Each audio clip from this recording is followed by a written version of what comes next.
To my YouTube channel. ಎಲ್ಲರೂ ಹೇಗಿದ್ದೀರಾ? ಚೆನ್ನಾಗಿದ್ದೀರಾ? ನಾನು ಕೂಡ ತುಂಬಾ ಚೆನ್ನಾಗಿದ್ದೀನಿ. ಇವತ್ತು ಕಿಚನಿಂದ ವ್ಲಾಗ್ನ ಶುರು ಮಾಡಿದ್ದೀನಿ.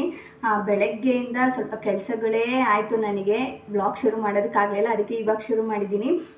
ನಾಷ್ಟನೂ ಇನ್ನೂ ಏನು ಮಾಡಿಲ್ಲ. ಇವಾಗ ಟೊಮೊಟೊ ಬಾತ್ ಮಾಡೋಣ ಅಂತ ಅಂದ್ಕೊಂಡು ಅಪ್ಪುಗೆ ಸರಿ ತಿರುಗ್ತಾ ಇದ್ದೀನಿ. ಸರಿ ಮಾಡಿ ತಿನ್ಸೋಣ ಅಂತ ಹೇಳ್ಬಿಟ್ಟು ಮಾಡ್ತಾಯಿದ್ದೀನಿ. ಇವತ್ತು ಹೇಗೋಗುತ್ತೆ ಏನು ಎತ್ತ ಅಂತ ವ್ಲಾಗ್ ಕಂಪ್ಲೀಟಾಗಿ ವಿಡಿಯೋನ ನೋಡಿ. ಹಾಗೆ ಇನ್ನು ಯಾರೆಲ್ಲ ಚಾನಲ್ನ ಸಬ್ಸ್ಕ್ರೈಬ್ ಆಗದೆ ನೋಡ್ತಾ ಇದ್ರು, ಪ್ಲೀಸ್ ಸಬ್ಸ್ಕ್ರೈಬ್ ಆಗಿ ವಿಡಿಯೋಸ್ನ ನೋಡಿ. ಇಷ್ಟ ಆದರೆ ಒಂದು ಲೈಕ್ ಕೊಡೋದನ್ನ ಮರಿಬೇಡಿ. ಕಂಟಿನ್ಯೂ ಮಾಡ್ತೀನಿ, ಬನ್ನಿ. ನಿನ್ನೆ ಎಲ್ಲ ಸ್ವಲ್ಪ ಓಡಾಟದ ಕೆಲಸ ಇತ್ತು, ಹಾಗಾಗಿ ನನಗೆ ಬೇಗನೆ ಎದ್ದು ಅಡುಗೆ ಎಲ್ಲ ಮಾಡೋದಕ್ಕಾಗಲಿಲ್ಲ. ಎದ್ದು ಕೆಲಸ ಎಲ್ಲ ಮುಗಿಸಿ ಈಚೆಗಡೆದು ಒಳಗಡೆದೆಲ್ಲ ಆನಂತರ ಇವತ್ತು ಒಂದು 9:30 ಆಗೋಗಿತ್ತು. ಹಾಗಾಗಿ ಕ್ವಿಕ್ಕಾಗಿ ಟೊಮೊಟೊ ಬಾತ್ ಹಾಗೆ ಅಪ್ಪುಗೆ ಸರಿ ಮಾಡೋಣ ಅಂತ ಹೇಳಿ ಸರಿಗೆ ಫಸ್ಟು ಇಟ್ಬಿಟ್ಟೆ. ಟೊಮೊಟೊ ಬಾತ್ ಮಾಡೋ ಅಷ್ಟೊತ್ತಿಗೆ ಅದು ರೆಡಿ ಆಗುತ್ತೆ, ಅವ್ನಿಗೆ ತಿನ್ನಿಸ್ಬೋದು ಅಂತ ಹೇಳಿ ಸಿಂಪಲ್ಲಾಗಿ ನಾನು ಟೊಮೊಟೊ ಬಾತ್ ಮಾಡ್ಕೊತೀನಿ. ಯಾಕಂದರೆ ತುಂಬ ಲೇಟ್ ಬೇರೆ ಆಗಿದ್ದರಿಂದ ಹೊಟ್ಟೆ ಕೂಡ ತುಂಬಾ ಹಸಿತಾ ಇತ್ತು, ಕೆಲಸ ಎಲ್ಲ ಮಾಡಿದ್ವಲ್ಲ. ಹಾಗಾಗಿ ಕುಕ್ಕರಲ್ಲಿ ಒಂದೇ ಸತಿ ಮಾಡಿಕೊಂಡು ನಾನು ವಿಶಿಲ್ ಹೊಡೆಸಿ ಹಂಗೆ ತೆಗೆದ್ಬಿಟ್ಟೆ. ಹಾಗಾಗಿ ಸ್ವಲ್ಪ ಇದ್ರ ಥರ ಮುದ್ದೆ ಥರ ಆಯಿತು. ಹೆಂಗೋ ಟಿಫನ್ ಎಲ್ಲ ಮುಗಿಸ್ಕೊಂಡು ಇನ್ನೇನು ಒಂದೇ ವಾರ ಉಳಿದಿರೋದು ಹಬ್ಬಕ್ಕೆ. ನಾನು ಹಬ್ಬದ ಹಿಂದಿನ ದಿವಸ ಎಲ್ಲ ಮಾಡ್ಕೊಳಕ್ಕಾಗಲ್ಲ ಅಂತ ಹೇಳ್ಬಿಟ್ಟು ಸ್ವಲ್ಪ ಬೇರೆ ಕೆಲಸಗಳೆಲ್ಲ ಇರೋದ್ರಿಂದ ಇವತ್ತಿಂದನೇ ನಾನು ಕ್ಲೀನಿಂಗ್ನ ಶುರು ಮಾಡಿಕೊಂಡೆ. ಮಂಗಳವಾರ ಮಾಡೋದಕ್ಕಾಗಲಿಲ್ಲ, ಹಾಗಾಗಿ ಬುಧವಾರದಿಂದ ಕ್ಲೀನಿಂಗ್ ಶುರು ಮಾಡಿಕೊಂಡೆ. ಇವತ್ತು ಫಸ್ಟು ನನ್ನ ಡ್ರೆಸ್ಸಿಂಗ್ ಟೇಬಲ್ ರೂಮಿಂದನೇ ಶುರು ಮಾಡ್ಕೊಳ್ಳೋಣ ಅಂತೇಳಿ ಮಾಡ್ತಾಯಿದ್ದೀನಿ. ಹಾಗೆ ಈ ಡ್ರೆಸ್ಸಿಂಗ್ ಟೇಬಲ್ ಎಲ್ಲ ಸ್ವಲ್ಪ ಪ್ಲೇಸಸ್ ಎಲ್ಲ ಚೇಂಜ್ ಮಾಡೋಣ ಅಂತ. ಯಾಕೋ ಬೆಳಕು ಕರೆಕ್ಟಾಗಿ ಅಲ್ಲಿ ನಾವು ನಿಂತ್ಕೊಂಡು ರೆಡಿ ಆಗಬೇಕಾದ್ರೆ ಬೆಳಕು ಕರೆಕ್ಟಾಗಿ ಬರ್ತಾಯಿಲ್ಲ, ಹಾಗಾಗಿ ಅದನ್ನು ಚೇಂಜ್ ಮಾಡೋಣ ಅಂತ ಅಂದ್ಕೊಂಡೆ. ನನಗೆ ಈ ರೂಮಲ್ಲಿ ಏನಂದರೆ ಬೆಳಕು ಚೆನ್ನಾಗಿ ಬರುತ್ತೆ. ಕಿಟಕಿ ಓಪನ್ ಮಾಡಿದ ತಕ್ಷಣ ಎಷ್ಟು ತಣ್ಣಗಿರೋ ಗಾಳಿ ವಾತಾವರಣ ಎಲ್ಲ ಇರುತ್ತೆ.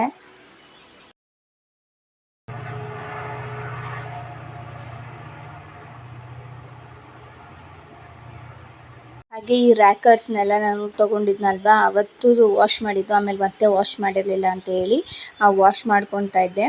ಯಾಕೆ ನಾನು ಇಲ್ಲಿ ಮಾತಾಡ್ತಾ ಇಲ್ಲ, ಯಾಕೆಂದರೆ ಅಪ್ಪು ಮಲಗಿದ್ದಾನೆ. ನಾನೇನಾದರೂ ಮಾತಾಡೋಕ್ಕೆ ಶುರು ಮಾಡಿಬಿಟ್ರೆ ಜೋರಾಗಿ ಅವನಿಗೆ ವಾಯ್ಸ್ ಕೇಳಿಸ್ಬಿಟ್ಟು ಅವ್ನು ಬೇಗ ಟಪ್ ಅಂತ ಎದ್ದುಬಿಡ್ತಾನೆ.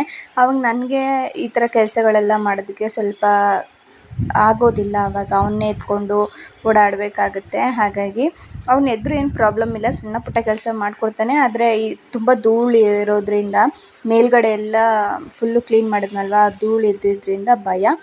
ಆನಂತರ ಸ್ವಲ್ಪ ಅರ್ಧಕ್ಕರ್ಧ ಎಲ್ಲ ಕ್ಲೀನ್ ಮಾಡಿ ಮುಗಿಸ್ಕೊಂಡ ಮೇಲೆ ಅಪ್ಪು ಕೂಡ ಆವಾಗ ತಾನೇ ಎದ್ದಿದ್ದ, ನೋಡ್ಬೋದು. ಬಂದಿದ್ದ ತಕ್ಷಣ ನಾನು ಅದನ್ನ ಒರೆಸ್ತಾ ಇದ್ದೆ ರ್ಯಾಕರ್ದು. ಅದನ್ನೇ ಒಂದೊಂದೇ ಎತ್ಕೊಟ್ಟು ನಗಾಡುತ್ತಾ ಇದ್ದ. ಅವನು ಎದ್ದ ಮೇಲೆ ಏನೋ ಒಂಥರ ಕೆಲಸ ಚೆನ್ನಾಗಿರುತ್ತೆ. ಇನ್ನೂ ಎಷ್ಟು ಖುಷಿಯಾಗಿ ನಗ್ನಗ್ತಾ ಅವನ ಜೊತೆ ಮಾತಾಡಿಕೊಂಡು ಅವ್ನು ಒಂದೊಂದು ಐಟಮ್ಮೇ ನನಗೆ ಪುಟ್ಟ ಕೈಯಲ್ಲಿ ಹೆಲ್ಪ್ ಮಾಡ್ತಾನೆ. ಇದೊಂದೇ ಇದರಲ್ಲೆಲ್ಲ ಎಲ್ಲದರಲ್ಲೂ ಅವ್ನು ಹಂಗೆ ಮಾಡ್ತಾನೆ. ನಾನು ಪಾತ್ರೆ ತೊಳಿತಾ ಇದ್ದರೆ ಅದನ್ನೆಲ್ಲ ಒಂದೊಂದು ಎತ್ಕೊಂಡು ಹೋಗಿ ಒಳಗಿಡೋದು, ಈ ಥರದ್ದೆಲ್ಲ ಮಾಡ್ತಾನೆ. ಅವನಿಗೆ ಇವಾಗಿಂದನೇ ಈ ಕೆಲಸಗಳೆಲ್ಲ ಅವನಿಗೆ ಅರ್ಥ ಆಗುತ್ತೆ. ಇಲ್ಲ, ನಾನು ಮಾಡಿಕೊಡ್ಬೇಕು, ಅಮ್ಮಂಗೆ ಹೆಲ್ಪ್ ಮಾಡಬೇಕು ಅನ್ನೋದು. ನಾನು ಅದೇ ಥರನೇ ಕಲಿಸ್ತಾ ಇದ್ದೀನಿ. ಇನ್ನೊಬ್ಬರಿಗೆ ಹೆಲ್ಪ್ ಮಾಡೋ ಥರನೇ ಮಕ್ಕಳಿಗೆ ಹೇಳ್ಕೊಡ್ಬೇಕು. ಇಲ್ಲಾಂದರೆ ಅವ್ರಿಗೆ ಏನು ಮಾಡಬೇಡಪ್ಪ, ಏನು ಕೆಲಸ ಮಾಡಬೇಡಪ್ಪ ಅಂತ ಅಂದ್ಬಿಟ್ರೆ ಅವ್ರು ಹಂಗೆ ಇದ್ಬಿಡ್ತಾರೆ ಹೊರತು ಏನು ಹೊಸ್ದಾಗಿ ಕಲಿಯಲ್ಲ ಅಂತೇಳಿ ನನ್ನ ಭಾವನೆ. ಹಾಗಾಗಿ ನಾನು ಈ ಥರ ಏನಾದರೂ ಸಣ್ಣ ಪುಟ್ಟ ಕೆಲಸಗಳು, ತುಂಬ ದೊಡ್ಡದು ಅಂತಲೇ ಹೇಳಲ್ಲ, ಸಣ್ಣ ಪುಟ್ಟದು ಎತ್ಕೊಡೋದು, ಈ ಥರದ್ದೆಲ್ಲ ಮಾಡ್ತಾನೆ. ಆನಂತರ ಬಿಸ್ಕೆಟ್ ಕೇಳ್ದ, ಹಾಗಾಗಿ ಒಂದೇ ಒಂದು ಬಿಸ್ಕೆಟ್ ಕೊಟ್ಟಿದ್ದೆ. ತಿಂದ್ಕೊಂಡು ಆ ಗೊಂಬೆನ ಎತ್ಕೊಂಡು ಪಾಪ ಎತ್ಕೊಂಡು ಆಟ ಆಡ್ತಾಯಿದ್ದ. ನಾನಿಲ್ಲಿ ನನ್ನ ಪ್ರಾಡಕ್ಟ್ಸ್ಗಳೇನು ಮೇಕಪ್ ಪ್ರಾಡಕ್ಟ್ಸ್ಗಳನ್ನೆಲ್ಲ ಎತ್ತಿರ್ತಾಯಿದ್ದೆ. ಅದರಲ್ಲಿ ಅವನಿಗೆ ಪರ್ಫ್ಯೂಮ್ ಸಿಕ್ಬಿಡ್ದು. ನಾನು ಯಾವತ್ತೂ ಹಾಕೊಂಡಿರೋದು ನೋಡಿದ್ದಾನೆ, ಹಾಗಾಗಿ ನನಗೂ ಹಾಕು ಅಂತೇಳಿ ಹೆಂಗೆ ಹಾಕೋದು ಅಂತೆಲ್ಲ ತೋರಿಸ್ತಾ ಇದ್ದ. ಸೊ ಫೈನಲಿ ಈ ಥರ ಡ್ರೆಸ್ಸಿಂಗ್ ಟೇಬಲ್ ಆ ಕಡೆ ಇದ್ದಿದ್ದನ್ನ ವಿಂಡೋ ಪಕ್ಕದಲ್ಲಿ ಇಟ್ಟಿದ್ದೀನಿ. ಆ್ಯಂಡ್ ಟೆಡಿ ಬೇರು ಆಮೇಲೆ ರ್ಯಾಕರ್ನೆಲ್ಲ ಜೋಡಿಸಿ ಸೈಡಲ್ಲೆಲ್ಲ ಇತ್ತಿಟ್ಟೆ. ಸೊ ಈ ಥರ ಫುಲ್ ರಿಲೀಫ್ ಆಯಿತು ನನಗೆ ಈ ರೂಮ್ ನೋಡಿದ ತಕ್ಷಣ. ಯಾಕಂದರೆ ಜಾಸ್ತಿ ರೆಡಿ ಆಗೋದು ಎಲ್ಲ ಇಲ್ಲೇ ಬರ್ತಾ ಇರ್ತೀವಲ್ಲ, ಹಾಗಾಗಿ ಸ್ವಲ್ಪ ರಿಲೀಫ್ ಆಯಿತು. ರೂಮ್ನ ಕ್ಲೀನ್ ಮಾಡಿದೆ. ಡೈಲಿ ಈ ಥರ ಒಂದೊಂದು ಕ್ಲೀನ್ ಮಾಡಿಕೊಂಡ್ರೆ ಹಬ್ಬದಷ್ಟೊತ್ತಿಗೆ ಸ್ವಲ್ಪ ಸುಧಾರಿಸ್ಕೊಂಡು ಹಬ್ಬನ ನೀಟಾಗಿ ಮಾಡ್ಬೋದು. ಇಲ್ಲಾಂದರೆ ಹಬ್ಬದ ದಿನ ಒಂದು ವಾರಕ್ಕಿಂತ ಮುಂಚೆ ಮಾಡ್ತೀನಿ ಅಂತ ಅಂದ್ಬಿಟ್ರೆ ಫುಲ್ ಅದೇ ಕೆಲಸ ಆಗಿಬಿಡುತ್ತೆ. ಹಬ್ಬ ನೀಟಾಗಿ ಮಾಡೋಕ್ಕಾಗಲ್ಲ, ಅಡುಗೆ ಮಾಡೋಕ್ಕಾಗಲ್ಲ.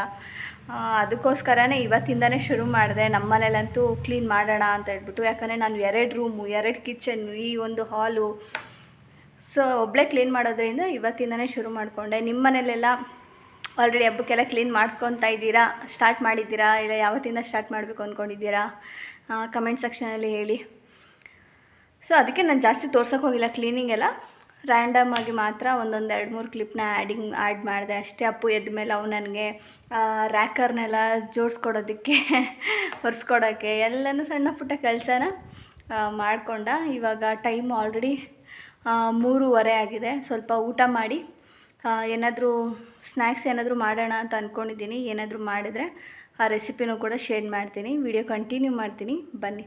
ಮಧ್ಯಾಹ್ನ ಊಟ ಎಲ್ಲ ಮುಗಿಸಿ ಪಾತ್ರೆಗಳನ್ನೆಲ್ಲ ತೊಳೆದಿಟ್ಟು ಕ್ಲೀನೆಲ್ಲ ಮಾಡಿ ಸಂಜೆ ತಿರ್ಗಾ ಫ್ರೆಶ್ ಅಪ್ ಆಗಿ ನಾನು ಕೂಡ ನನ್ನ ಸ್ಕಿನ್ ಕೇರ್ನ ಮಾಡಿಕೊಂಡು ಏನಾದರೂ ಸ್ನ್ಯಾಕ್ಸ್ ಮಾಡೋಣ ಅಂತ ಯೋಚನೆ ಮಾಡ್ತಾಯಿದ್ದೆ. ಏನು ಮಾಡೋದು ಅಂತ ಅಂದ್ಕೊಂಡು ನನಗೆ ಗೋಬಿ ಪಾನಿಪುರಿ ಇದನ್ನೆಲ್ಲ ತಿನ್ನಬೇಕು ಅಂತಲೇ ಅನ್ನಿಸ್ತಾ ಇತ್ತು. ಆದರೆ ಮನೆಯಲ್ಲಿ ಮಾಡಬೇಕು ಅಂದರೆ ಅದಕ್ಕೆಲ್ಲ ಸ್ವಲ್ಪ ಟೈಮ್ ಬೇಕು ಅಲ್ವಾ, ಹಾಗಾಗಿ ಸಡನ್ನಾಗಿ ಏನು ಐಡಿಯಾ ಬರುತ್ತೋ ಅದನ್ನು ಮಾಡೋಣ ಅಂತ ಅಂದ್ಬಿಟ್ಟು ನಾನು ಕೂಡ ರೆಡಿ ಆಗ್ತಾಯಿದ್ದೆ. ಅಪ್ಪು ಈಚೆಗಡೆ ಆಟಾಡ್ತಾಯಿದ್ದ, ಪ್ರವೀಣ್ ಅವರು ಹಾಲು ಕರಿತಾಯಿದ್ರು. ಬರೀ 2 ಹಸು ಹಾಲಿರೋದು, ಹಾಗಾಗಿ ನಾನೇನು ಹೋಗಿರಲಿಲ್ಲ, ಅವರೇ ಕರಿತಾಯಿದ್ರು. ನಾನು ಮನೆ ಕೆಲಸ ಎಲ್ಲ ಮುಗಿಸಿದ್ನಲ್ವ, ಟಯರ್ಡ್ ಥರ ಆಗ್ತಾಯಿತ್ತು. ಸ್ವಲ್ಪ ಏನಾದರೂ ಬೇಗನೆ ಸ್ನ್ಯಾಕ್ಸ್ ಎಲ್ಲ ಮಾಡಿ ತಿಂದ್ಬಿಟ್ಟು ಸ್ವಲ್ಪ ಹೊತ್ತು ರೆಸ್ಟ್ ಮಾಡಿ ಟಿ ವಿ ನೋಡ್ಕೊಂಡು ಆರಾಮಾಗಿರೋಣ ಅಂತ ಅಂದ್ಕೊಂಡು ನಾನು ರೆಡಿ ಆಗ್ತಾಯಿದ್ದೆ. ಹಾಗೆ ನನ್ನ ಮೇಕಪ್ ಪ್ರಾಡಕ್ಟ್ಸ್ಗಳು ಯಾವ್ದ್ಯಾವ್ದು ಯೂಸ್ ಮಾಡ್ತೀರಾ ಅದನ್ನೆಲ್ಲ ಡೀಟೇಲಾಗಿ ತೋರಿಸಿ ಅಂತ ಹೇಳಿದ್ರಿ. ಆದರೆ ನೆಕ್ಸ್ಟ್ ಮಾಡ್ತೀನಿ ನಾನು. ಸಂಜೆ ಆಯಿತು ಅಲ್ವಾ, ಹಾಗಾಗಿ ಏನಾದರೂ ಸ್ನ್ಯಾಕ್ಸ್ ಮಾಡೋಣ ಅಂತ ಅಂದ್ಕೊಂಡೆ. ಹಾಗಾಗಿ ಪೊಟ್ಯಾಟೊ ಇದೆ, ಹಾಗಾಗಿ ಪೊಟ್ಯಾಟೊ ಫ್ರೈ ಅಂದರೆ ಫ್ರೆಂಚ್ ಫ್ರೈಸ್ ಥರ ಮಾಡೋಣ ಸ್ನ್ಯಾಕ್ಸ್ಗೆ ಅಂತ ಅಂದ್ಬಿಟ್ಟು ಮಾಡ್ತಾಯಿದ್ದೀನಿ. ಅಪ್ಪು ಇಲ್ಲೇ ಆಟಾಡ್ತಾ ಇದ್ದಾನೆ, ಅವನಂತೂ ಹಿಡಿಯೋಕ್ಕಂತೂ ತುಂಬಾ ಕಷ್ಟ.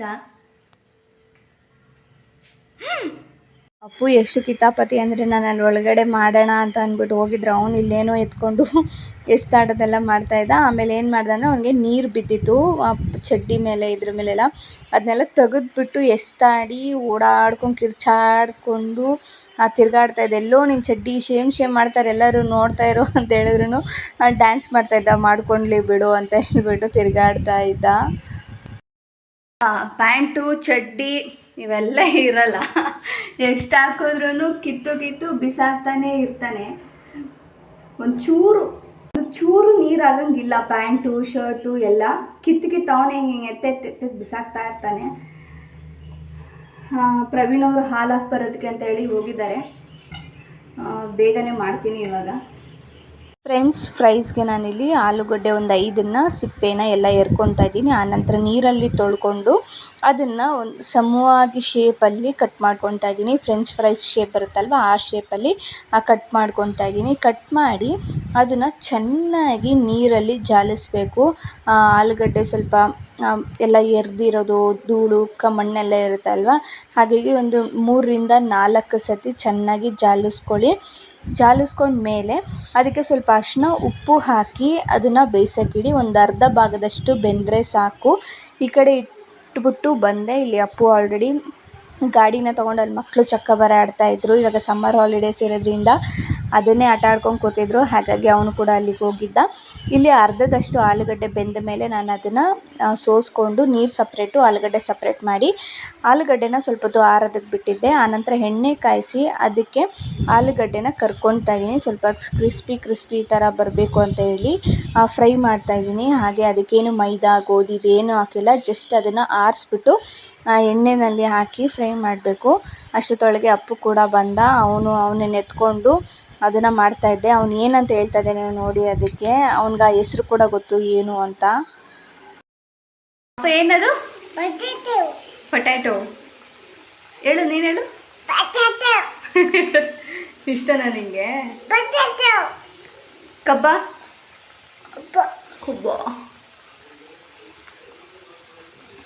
ಒಂದು 2 ಸತಿ ಆಯಿಲಲ್ಲಿ ಫ್ರೈ ಎಲ್ಲ ಆದಮೇಲೆ ಅದಕ್ಕೆ ಸ್ವಲ್ಪ ಖಾರದ ಪುಡಿ ಹಾಗೆ ಪೆಪ್ಪರ್ ಪುಡಿನ ಮಿಕ್ಸ್ ಮಾಡಿಕೊಂಡು ಚೆನ್ನಾಗಿ ಹಾಗೆ ಅದರಲ್ಲೇ ಬೌಲಲ್ಲೇ ಚೆನ್ನಾಗಿ ಮಿಕ್ಸ್ ಮಾಡ್ಕೊಳ್ಳಿ. ನಿಮಗೆ ಈ ಪೊಟ್ಯಾಟೊ ಫ್ರೈಗೆ ಸ್ವಲ್ಪ ಒಂಥರ ಕ್ರಂಚಿನೆಸ್ ಬರಬೇಕು ಅಂದರೆ ಸ್ವಲ್ಪ ಮೈದಾನ ಕೋಟಿಂಗ್ ಮಾಡಿಕೊಂಡು ಆಮೇಲೆ ಎಣ್ಣೆಯಲ್ಲಿ ಫ್ರೈ ಮಾಡಿ, ಆವಾಗ ಸ್ವಲ್ಪ ಕ್ರಂಚಿನೆಸ್ ಬರುತ್ತೆ. ಅಪ್ಪುಗೂ ನಾನು ಕೊಡೋದ್ರಿಂದ ನಾನು ಸ್ವಲ್ಪ ಇದ್ರ ಥರ ಮಾಡ್ಕೊಂಡಿದ್ದೀನಿ. ಸೊ ಸಾಸ್ ಜೊತೆ ಫ್ರೆಂಚ್ ಫ್ರೈಸ್ ತುಂಬಾ ಚೆನ್ನಾಗಿತ್ತು, ಅಪ್ಪುಗೂ ಇಷ್ಟ ಆಯಿತು. ಅವನೇನು ಮಾಡ್ತಾ ಇದ್ದಾನೆ ನೋಡಿ.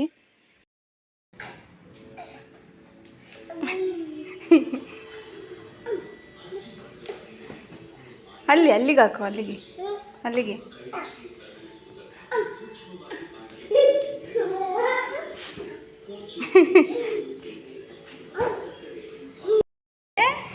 ಅಣ್ಣ ಚಾಪೆ ತಗೊಂಬಂದು, ರತ್ ತಗೊಂಬಂದು, ದಿಮ್ ತಗೊಂಬಂದು, ಅಬ್ಬಾ ಬಾ ಬಾ ಬಾ ಬಾ.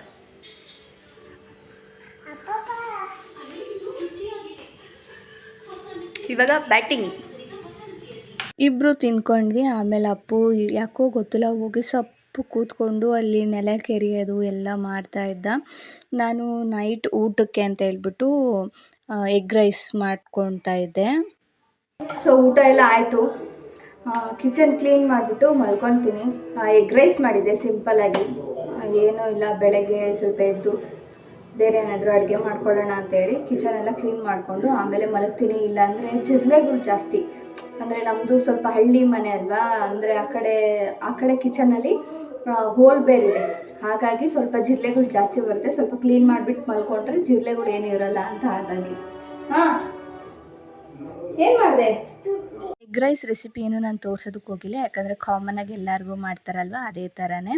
ಹಾಗೆ ನೈಟು ಎಷ್ಟೇ ಟೈಮ್ ಇದ್ರೂ ಕೂಡ ನಾವು 9 ಗಂಟೆ ಅಷ್ಟೊತ್ತಿಗೆ ಊಟ ಎಲ್ಲ ಮುಗಿಸಿ ಆ ಪಾತ್ರೆ ಎಲ್ಲ ತೊಳ್ಕೊಂಡು ಅದನ್ನೆಲ್ಲ ನೀಟಾಗಿ ಜೋಡಿಸಿ ಕಿಚನ್ ಎಲ್ಲ ಕ್ಲೀನ್ ಮಾಡಿಬಿಟ್ಟೆ ಮಲ್ಕೊಳ್ಳೋದು. ಇಲ್ಲಾಂದರೆ ತುಂಬಾ ಜಿರಳೆಗಳಾಗೋಗ್ತವೆ. ನಮ್ಮ ಮನೆ ಪಕ್ಕದಲ್ಲೇ ಇನ್ನೊಂದು ಕಿಚನ್ ಇರೋದಲ್ವ, ಕಿಚನ್ ಪಕ್ಕ ಇನ್ನೊಂದು ಕಿಚನು, ಅಲ್ಲಿ ಆವಾಗ ಒಲೆಯಲ್ಲಿ ಅಡುಗೆ ಮಾಡ್ತಾಯಿದ್ರು. ಅದಕ್ಕೆ ಅಂತ ಹೇಳ್ಬಿಟ್ಟು ಅದನ್ನು ಹೋಲಿತ್ತು, ಆ ಹೋಲಿಂದನೇ ಇಲಿಗಳೆಲ್ಲ ಬರೋಕ್ಕೆ ಶುರುವಾದವು. ಅದನ್ನು ಹೆಂಗೋ ಮುಚ್ಚಿಸಿದ್ವಿ, ಇಲಿಗಳ್ನ ಸ್ಟಾಪ್ ಮಾಡಿದ್ವಿ. ಇವಾಗ ಜಿರಳೆಗಳು ನಾವು ಎಷ್ಟೇ ಕ್ಲೀನ್ ಮಾಡಿದರೂ ಜಿರಳೆ ಅಲ್ಲೊಂದು ಇಲ್ಲೊಂದು ಇರ್ತಾನೆ ಇರುತ್ತೆ. ಹಾಗಾಗಿ ಆದಷ್ಟು ರಾತ್ರಿ ಹೊತ್ತು ಕಿಚನ್ನೆಲ್ಲ ಕ್ಲೀನ್ ಮಾಡಿ ಮಲ್ಕೊಳ್ಳೋದ್ರಿಂದ ನಮಗೂ ಕೂಡ ಬೆಳಗ್ಗೆ ಎದ್ದಿದ ತಕ್ಷಣ ಏನೋ ಒಂಥರ ಫ್ರೆಶ್ ಫೀಲ್ ಅನಿಸುತ್ತೆ. ಹಾಗೆ ಅಡುಗೆ ಕೂಡ ಮಾಡೋದಕ್ಕೆ ಇಂಟ್ರೆಸ್ಟ್ ಬರುತ್ತೆ. ಹಾಗೆ ನಾನಿಲ್ಲಿ ಗ್ಯಾಸು ಕೂಡ ಎಲ್ಲ ಒರೆಸ್ಕೊತಾ ಇದ್ದೆ. ನಾವು ಅನ್ನ ಎಲ್ಲ ಇಟ್ಟು ಎಲ್ಲ ಸೋಸಿರುತ್ತೆ ಅಲ್ವಾ ನೀರೆಲ್ಲ, ಹಾಗಾಗಿ ಹೆಂಗೋ ಟೈಮ್ ಇತ್ತು ನನಗೆ. ಹಾಗಾಗಿ ಎಲ್ಲನೂ ಮುಗಿಸ್ಕೊಂಡೆ, ಕಿಚನೆಲ್ಲ ಒಂದು ರೌಂಡ್ ಕ್ಲೀನ್ ಮಾಡಿ. ಆ ನಂತರ ಹಾಲು ಕೂಡ ಅಷ್ಟೆಲ್ಲ ಗಬ್ಬೆಬ್ಬರ ಸಿಕ್ಕಿದ್ದ ನನ್ನ ಮಗ, ಅದನ್ನು ಎಲ್ಲ ಕ್ಲೀನ್ ಮಾಡಿ ನಾನು ಫ್ರೆಶಪ್ ಆಗಿ ಆಮೇಲೆ ಸ್ವಲ್ಪ ಎಡಿಟಿಂಗ್ ಕೆಲಸ ಏನಾದರೂ ಇದ್ದರೆ ಅದನ್ನು ಮುಗಿಸ್ಕೊತೀನಿ. ನೀವು ನೋಡ್ತಾ ಇರ್ಬೋದು ಆ ಕಿಚನ್ನು ಈ ಥರ ಕಂಪ್ಲೀಟಾಗಿ ಕ್ಲೀನ್ ಮಾಡಿಕೊಂಡು, ಈ ಥರ ಕಿಚನ್ ನೋಡೋದಕ್ಕೆ ಏನೋ ಒಂಥರ ಖುಷಿ ಆಗುತ್ತೆ. ಕ್ಲೀನ್ ಮಾಡಿ ಬಿಟ್ಟು ನೆಕ್ಸ್ಟ್ ಡೇ ಮಾರ್ನಿಂಗ್ ಇದೇ ಥರ ಇದ್ದರೆ ಸ್ವಲ್ಪ ಕಾಮ್ ಅಂತ ಅನಿಸುತ್ತೆ. ಏನು ಅಡುಗೆ ಮಾಡಬೇಕು ಅನ್ನೋದು ಕೂಡ ಕ್ವಿಕ್ಕಾಗಿ ಗೊತ್ತಾಗುತ್ತೆ. ಹಾಗೆ ಹಾಲ್ನೂ ಅಷ್ಟೇ ಗಬ್ಬೆಬ್ಬರ ಸಿಕ್ಕಿದ್ದ, ನಾನು ಎಲ್ಲನೂ ಕ್ಲೀನ್ ಮಾಡಿ ಎಲ್ಲ ಜೋಡಿಸಿ ಎತ್ತಿಟ್ಟು ಪ್ರವೀಣ್ ಅವರು ಅಪ್ಪುನ ಮಲಗ್ಸೋಕ್ಕೆ ಅಂತೇಳಿ ರೂಮಲ್ಲಿ ಕರ್ಕೊಂಡೋಗಿದ್ರು. ನಾನಿಲ್ಲಿ ವಿಂಡೋ ಎಲ್ಲ ಕ್ಲೋಸ್ ಮಾಡಿ ಆ ಲೈಟ್ಗಳನ್ನೆಲ್ಲ ಆಫ್ ಮಾಡಿ ಏನಾದರೂ ಸಣ್ಣ ಪುಟ್ಟದ್ದು ಏನಾದರೂ ಎತ್ತಿಕ್ಕೋದೇನಿದ್ರೆ ಅದನ್ನು ಇವಾಗಲೇ ಮುಗಿಸ್ಕೊತೀನಿ. ಇನ್ನೇನು ಹಬ್ಬ ಬೇರೆ ಹತ್ರ ಬರ್ತಿರೋದ್ರಿಂದ ನನಗಂತೂ ತುಂಬಾ ಟೆನ್ಷನ್, ಯಾಕಂದರೆ ಒಬ್ಬಳೇ ಅಡುಗೆಗಳು ಮಾಡಬೇಕು, ತೊಗೊಂಡೋಗಬೇಕು. ಹಾಗಾಗಿ ಸ್ವಲ್ಪ ಅದ್ರ ಮೇಲೆ ಕಾನ್ಸಂಟ್ರೇಷನು. ಸ್ವಲ್ಪ ಬೇಗನೆ ಮನೆ ಕೆಲಸಗಳು ಕ್ಲೀನಿಂಗ್ ಕೆಲಸ ಮುಗಿಸ್ಕೊಳ್ಳೋಣ ಅಂತ ಹೇಳಿ ಇಲ್ಲಿ ನಾನು ಕೂಡ ಫ್ರೆಶಪ್ ಆಗಿ ಬಂದು ತಲೆ ಎಲ್ಲ ಗೋಚ್ಕೊಂಡು ಜಸ್ಟ್ ಮಾಯ್ಶ್ಚರೈಸರ್ ಅಂಡರ್ ಐ ಕ್ರೀಮ್ನ ಹಾಕ್ಕೊಂಡಿದ್ದೀನಿ. ಮತ್ತು ಇವತ್ತು ನನಗೆ ಜಾಸ್ತಿ ವೀಡಿಯೋ ಕ್ಲಿಪ್ಪಿಂಗ್ಸ್ ಕೂಡ ನಾನು ತೊಗೊಳ್ಳೋದಕ್ಕಾಗಲಿಲ್ಲ. ಆದಷ್ಟು ಎಷ್ಟಾಗುತ್ತೋ ಅಷ್ಟನ್ನು ನಾನು ಆ್ಯಡ್ ಮಾಡಿದ್ದೀನಿ. ಹೋಪ್ ಈ ವಿಡಿಯೋ ನಿಮಗೆ ಸಣ್ಣದಾಗಿ ಇಷ್ಟ ಆಯಿತು ಅಂತ ಅಂದ್ಕೊಂಡಿದ್ದೀನಿ. ಇಷ್ಟ ಆಗಿದ್ರೆ ಚಾನಲ್ನ ಸಬ್ಸ್ಕ್ರೈಬ್ ಮಾಡ್ಕೊಳ್ಳಿ. ಹಾಗೆ ಮರಿದಂಗೆ ಬೆಲ್ ಬಟನ್ ಕ್ಲಿಕ್ ಮಾಡಿ. ಮುಂದೆ ಯಾವುದೆಲ್ಲ ವೀಡಿಯೋಸ್ ನಿಮಗೆ ಬೇಕು ಅಂತ ಇದ್ದರೆ ಕಮೆಂಟ್ ಸೆಕ್ಷನಲ್ಲಿ ಕಮೆಂಟ್ ಮಾಡಿ. Bye thank you.